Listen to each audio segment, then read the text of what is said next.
It is very, very funny. This favor of God is a wonderful thing that no child of God should miss. We must not miss it. The favor of God made Esther queen in the land of captivity. She obtained favor from King Ahasuerus, and King made her his queen without knowing her background and her family. Is it not funny for a king to get married to a woman whose family was not known, whose background was not known? But because God is in action, the favor of God was working. So King Ahasuerus loved the sister, the little girl, and made her his queen without knowing her family. That's what favor of God can do.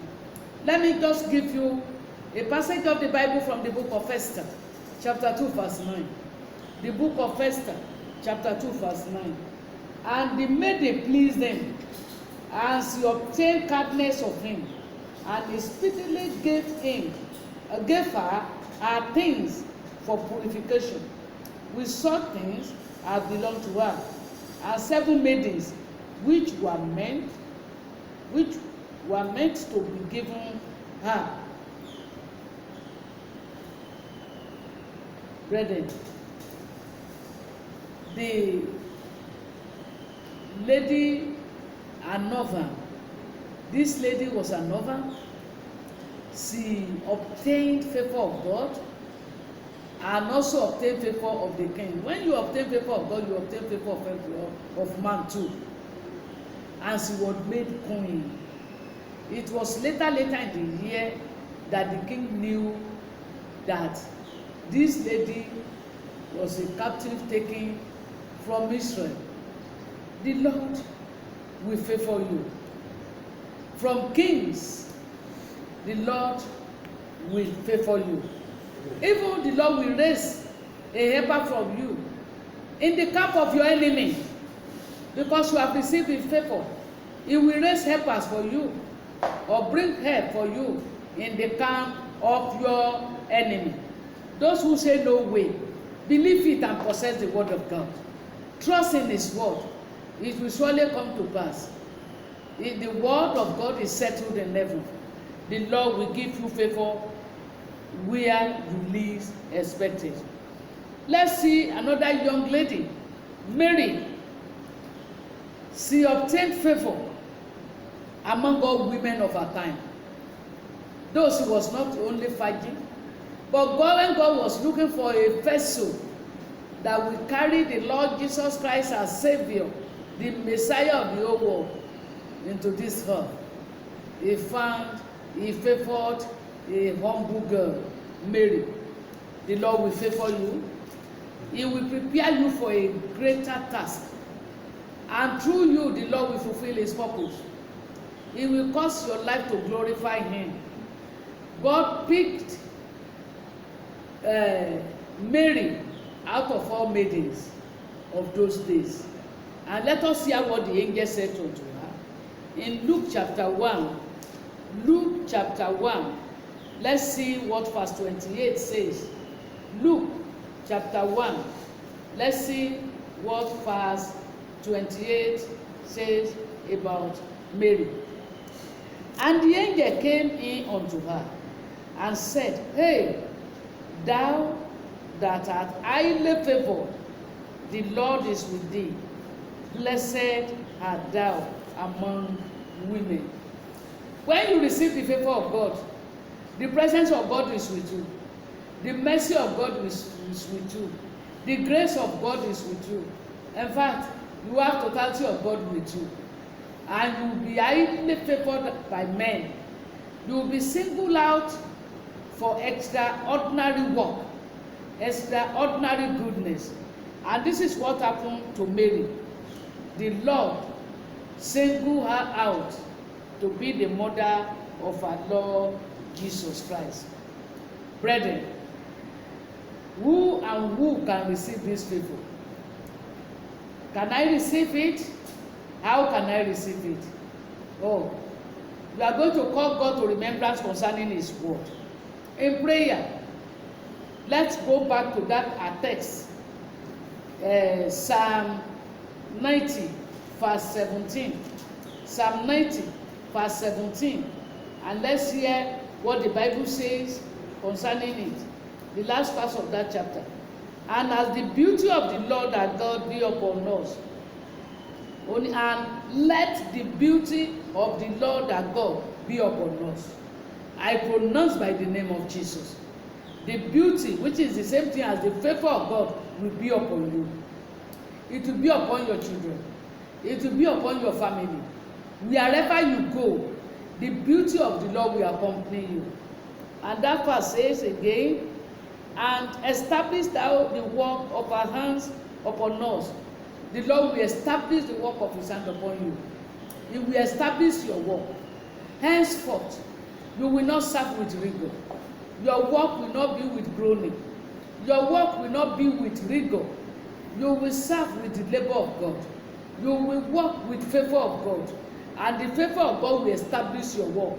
And I finish the verse. The work of our hand, establish thou it.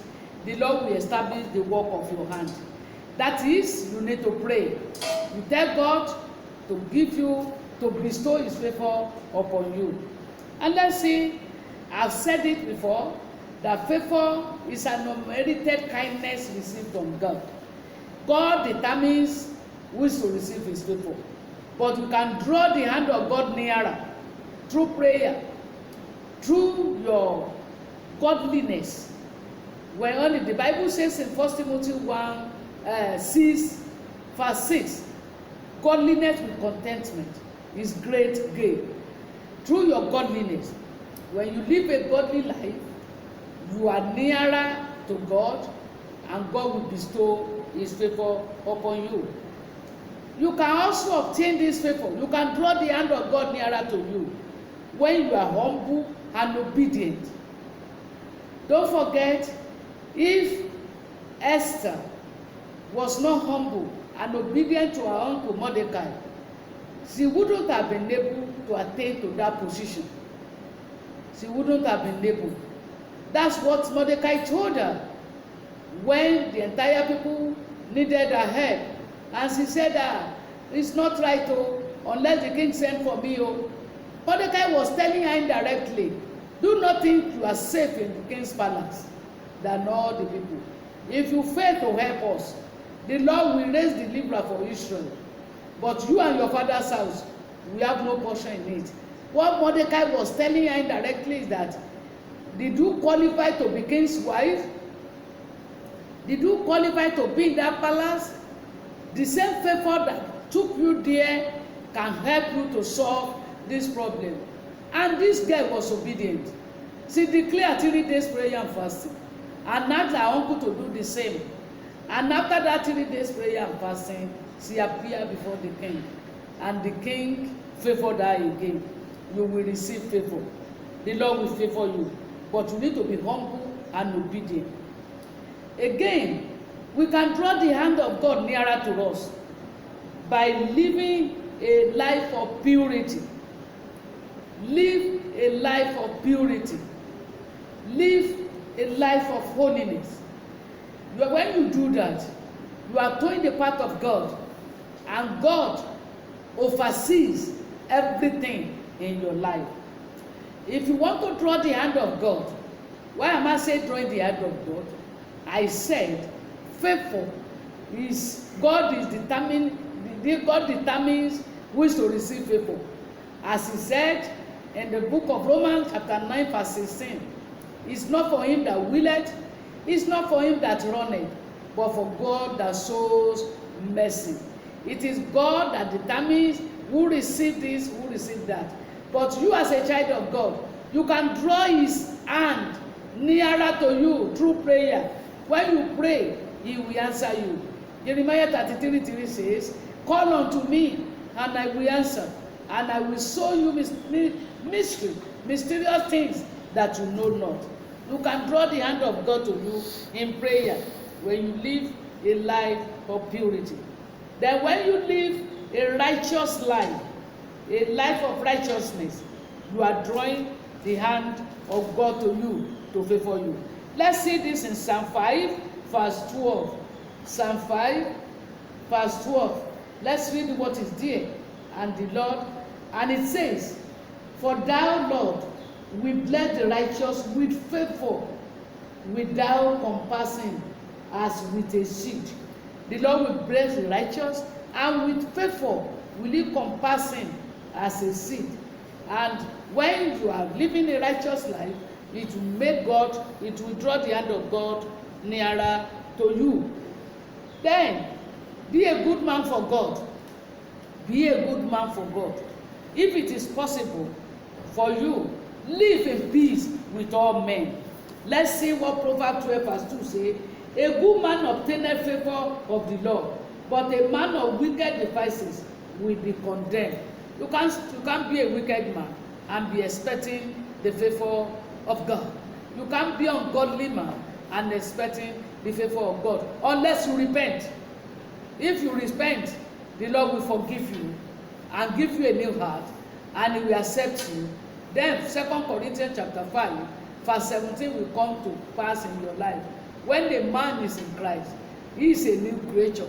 All things have passed away. Behold, everything becomes new. So when you repent of your wickedness, when you turn away from your sinful life, the favor of God will be your portion. In conclusion, brethren, let us come to Jesus with the heart of submission and pray unto him to bestow his favor upon us. As you are hearing me, you have not accepted Jesus as your Lord and Savior. This is the right time. Come unto him. Come unto him, and he will favor you. He will accept you. He will make you clean. He will wash away as white as snow, and you will be favored in all things you do. And your story will change. Even people around you will notice it. Is it not you? As they noticed King Saul in those days, is Saul also among the prophets? Oh, they will know that you are now a new creature.